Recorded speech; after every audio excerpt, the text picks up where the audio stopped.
Okay, jadi pada halo, assalamualaikum, welcome back to my channel dari Fighter 78. Jadi pada hari ini aku akan bermain intro dulu.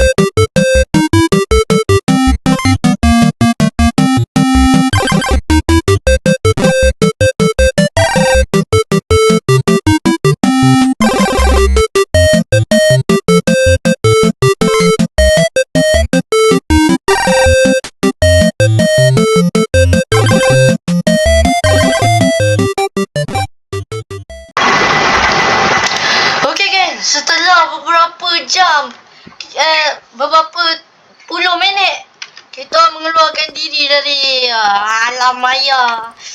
Korang tengok ni. Sini je ada tempat ni. Weh, awak jangan tinggal aku. Eva. Okay. Setelah mengeluarkan diri, kita sudah jumpa satu motif tadi. Memang susah. Nasib baik aku jumpa jalan. Betul tak, Eva? Betul tak, Eva? Aku jumpa jalan. Nasib baik aku masuk situ. Kalau tak masuk, Apa? Weh, apa benda? Campur.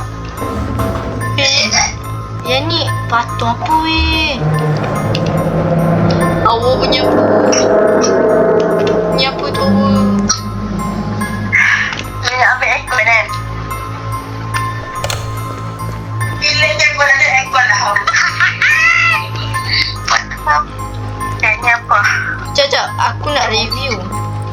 Boleh open ke? Saya review please. Awak mana? Eva. Eva.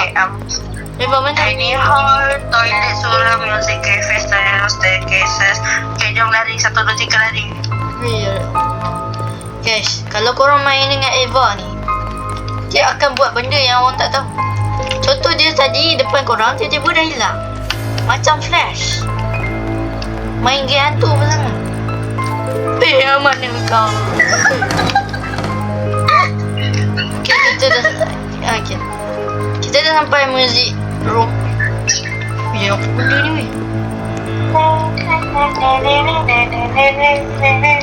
Perangai macam muka muzik tu. Yang ni, yang lama kan?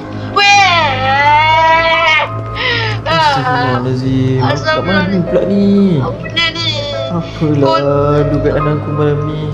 Ya Allah. Tadi aku nak takut. Tapi Ya Allah. Weh, itu nak keluar. Awak keluar jom.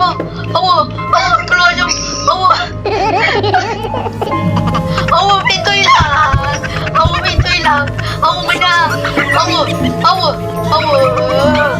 Okay, kalau korang nak tahu Eva boleh dah belum daripada kena rasuk, komen part 3. Bye bye. Assalamualaikum. kena masuk